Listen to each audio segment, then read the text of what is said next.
Halo semuanya, kembali lagi bersama dengan Bunda Mai IBN. Untuk video kali ini, aku ingin merangkum drama asal Korea yang berjudul Squid Game. Drama ini mengisahkan tentang sebuah permainan bertahan hidup dengan hadiah uang sebesar 45,6 miliar won. Film ini dimulai dengan pertaruhan untuk siapapun yang bisa bertahan sampai di babak terakhir. Di sini terdapat 456 pemain yang datang dari berbagai daerah di Korea dan masing-masing memiliki hutang yang cukup banyak. Oleh sebab itulah, dalam permainan itu mereka rela melakukan apapun agar bisa bertahan dan mendapatkan hadiahnya. Anyway, aku perlu ingatkan ya ke sobat bahwa video ini hanya alur singkatnya saja. Tentunya aku sarankan kepada kalian untuk menonton film originalnya. Jika masih penasaran, simak video ini sampai selesai. Tapi sebelum masuk ke pembahasan, jangan lupa dulu untuk klik tombol subscribe dan lonceng notifikasinya agar kalian tidak ketinggalan video-video terbaru dari Bunda Mai IBN. Tanpa berlama-lama lagi, yuk kita langsung aja ke alur ceritanya. Film diawali dengan diperlihatkannya seorang duda bernama Ji-hoon. Dia bekerja serabutan dan menjadi beban bagi ibunya yang sudah tua. Karena hal itu juga istrinya meninggalkannya dan menikah dengan lelaki lain. Bahkan hak asuh untuk putri sematawayang mereka juga jatuh kepada sang istri yang sekarang hidup bahagia bersama keluarga barunya. Dengan semua kesialan di dalam hidupnya, Ji-hoon mencoba menjadi ayah yang baik. Di hari ulang tahun putrinya, dia nekat mengambil uang ibunya untuk dilipat gandakan dalam sebuah perjudian. Beruntungnya dia berhasil memenangkan perjudian dan mendapatkan uang yang cukup banyak. Namun begitu keluar dari arena perjudian, dia langsung dikejar oleh para rentenir yang ingin menagih hutang pada Ji-hoon. Melihat segerombolan rentenir itu, Ji-hoon pun segera kabur untuk menyelamatkan uang-uangnya. Namun sayangnya ia tetap tertangkap. Dia mencoba bernegosiasi dan akan membayar separuh hutangnya dengan hasil kemenangannya hari ini. Namun saat dia memeriksa uangnya, ternyata semua uangnya telah hilang. Jadi saat proses pengejaran sebelumnya, dia sempat menabrak seorang gadis yang ternyata gadis itu telah mencuri semuanya.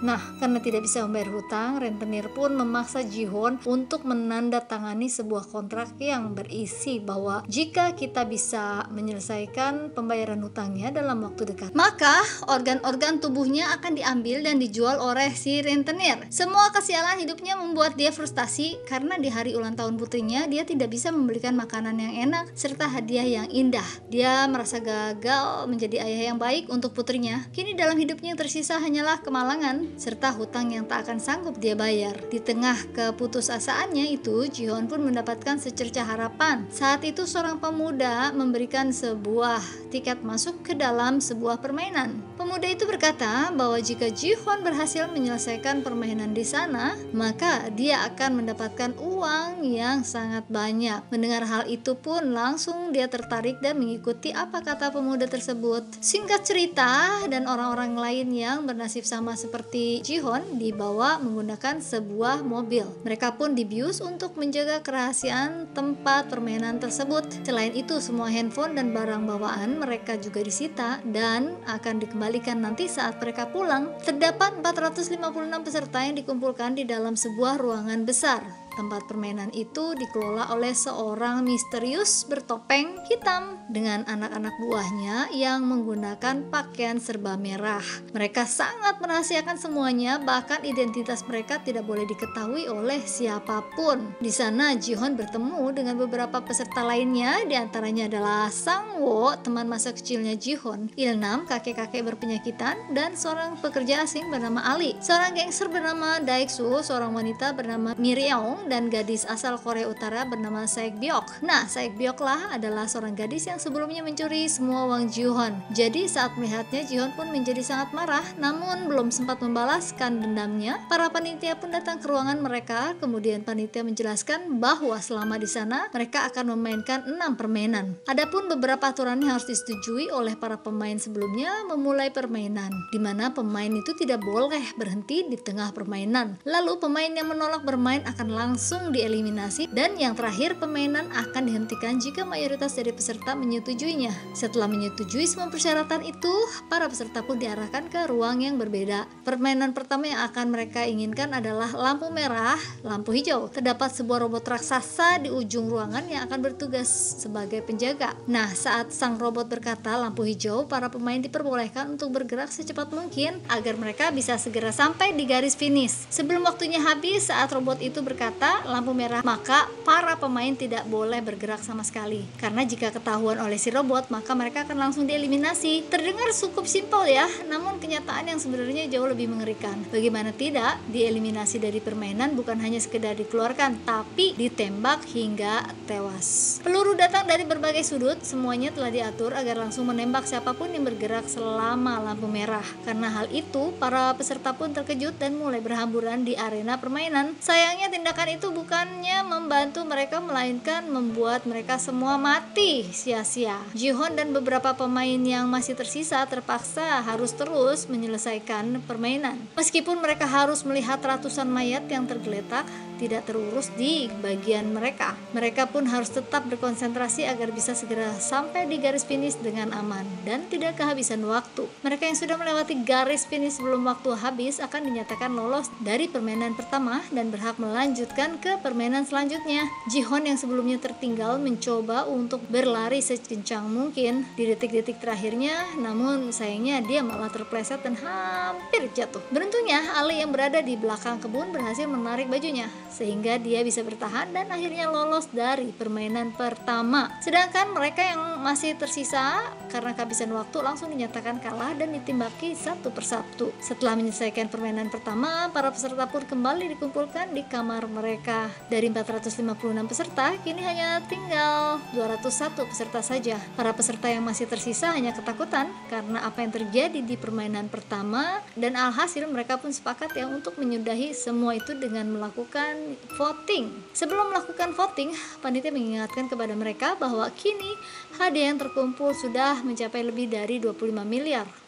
Hal itu diakumulasikan dengan jumlah para peserta yang telah gugur, dan jika mereka memilih untuk berhenti dari permainan ini, maka mereka akan dipulangkan tanpa membawa uang sepeser pun. Hal itu tentu membuat mereka semua menjadi goyah.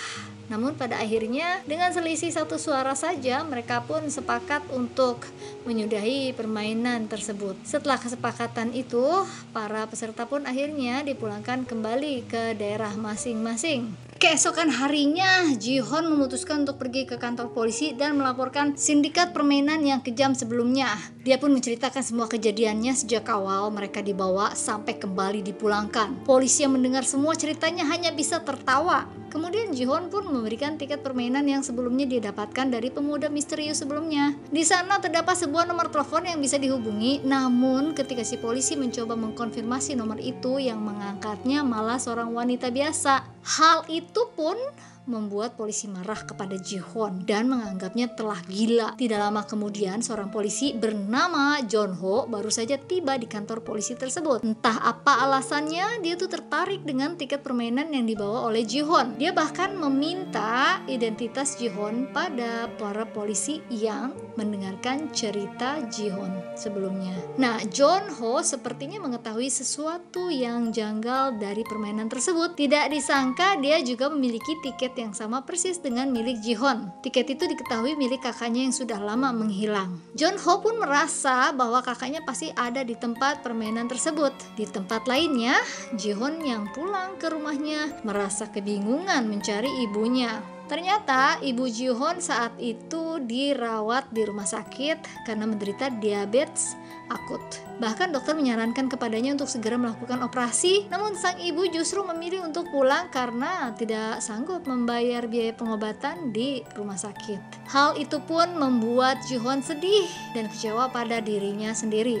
Dia bahkan nekat meminjam uang kepada mantan istrinya demi bisa membayar biaya pengobatan ibunya. Namun yang dia dapatkan malah hinaan dari suami baru mantan istrinya yang juga bahkan melarangnya untuk mendekati putri kandungnya sendiri. Hal itu pun tentunya membuat Ji-hoon marah dan langsung menghajar lelaki tersebut. Kini Ji-hoon pun sadar bahwa apa yang dikatakan panitia permainan itu benar adanya. Dunia luar jauh lebih kejam dari apa yang terjadi di dalam sana. Mereka akan tetap dikejar hutang dan mati di tangan rentenir. Semua kenyataan pahit dunia pun membuat Ji-hoon dan lainnya tertarik untuk masuk lagi ke dalam arena permainan.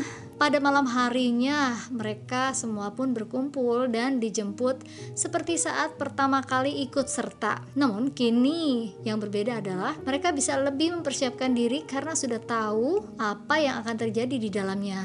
Dari arah lain, Jeonho ternyata juga ikut menyusup ke dalam mobil. Kali ini dia bertekad ya untuk bisa masuk ke dalam arena permainan agar bisa menemukan kakaknya yang hilang. Dia pun menghajar seorang panitia dan mengambil kostumnya agar dia bisa menyamar tanpa diketahui oleh siapapun. Seperti biasanya, para peserta pun kembali dikumpulkan dalam sebuah ruangan besar. Namun tidak diduga ada beberapa dari mereka kali ini datang dengan persiapan, yaitu membawa sebuah senjata atau barang-barang kecil yang mereka perlukan. Dari 201 peserta awalnya, kini tersisa 187 orang yang memutuskan untuk ikut serta kembali, yang berarti hadiahnya juga akan semakin bertambah. Di waktu yang sama, Jeonho yang kebingungan kini harus menyamar menjadi panitia di dalam aula permainan tersebut. Pada malam harinya, Sebyok yang membawa pisau kecil pergi ke toilet untuk mencoba menyusup lewat ventilasi. Dengan bantuan Miryong, dia pun berhasil masuk ke dalam ventilasi dan melihat apa yang terjadi di ruangan lainnya. Di sana dia melihat bahwa para panitia itu sedang membuat gulali berskala besar. Namun, tidak tahu apa yang harus dilakukan dengan semua gula tersebut. Keesokan harinya, para peserta pun bersiap dan dikumpulkan untuk memainkan permainan yang kedua. Sebelum permainan, Sang-woo bertanya kepada Sebyok tentang apa yang dia lihat tadi malam. Dia pun berkata permainan kali ini pasti permainan masa kecilnya. Sedangkan Sebyok yang berasal dari Korea Utara pasti akan kesulitan. Oleh sebab itu, Sebyok pun memberitahunya bahwa dia melihat para panitia membuat gulali. Setelah mendengar hal itu, Sang-woo langsung teringat akan permainan masa kecilnya, di mana terdapat lelehan gula yang diberikan dalam bentuk yang berbeda-beda. Tugas mereka adalah mengikis gula tersebut sesuai dengan bentuknya. Itulah mengapa dia sengaja mengambil bentuk segitiga, karena merupakan bentuk yang paling mudah. Namun anehnya, Sang-woo tidak memberitahu teman-teman terdekatnya tentang hal ini, dan dia malah membiarkan mereka memilih bentuk-bentuk yang sulit. Seperti contohnya ya, Ji-hoon mengambil bentuk payung dan kakek Il-nam mengambil bentuk bintang. Peserta memiliki waktu 10 menit untuk menyelesaikan permainan kali ini.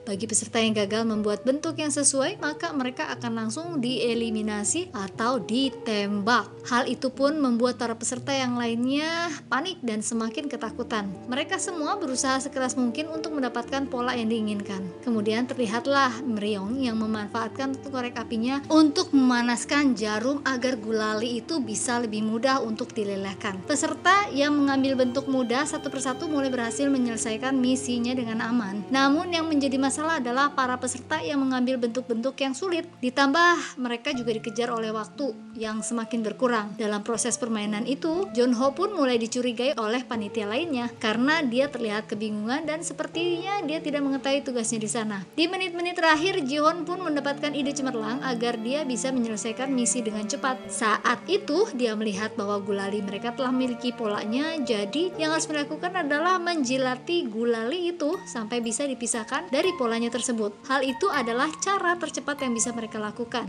saat ini jika ingin selamat. Para peserta yang melihat Ji-hoon pun langsung mengikuti triknya. Tidak disangka hal itu pun sangat membantu mereka, sehingga beberapa peserta termasuk Ji-hoon dan kakek Il-nam berhasil menyelesaikan misinya dengan aman. Namun ada seorang peserta yang gagal mencoba melawan seorang panitia. Oleh sebab itu, panitia yang lainnya pun langsung menembak peserta yang lain agar mereka tidak memiliki kesempatan untuk melawan. Peserta itu pun menodongkan pistolnya ke arah panitia tersebut dan memintanya untuk melepaskan topeng. Namun begitu dia melepaskan topengnya, dia pun langsung ditembaki oleh para penyelenggara permainan. Jadi semua panitia di sana telah memiliki perjanjian bahwa mereka dilarang membuka topeng atau identitas mereka di dalam aula permainan, kecuali saat mereka berada di dalam kamar dan sendirian.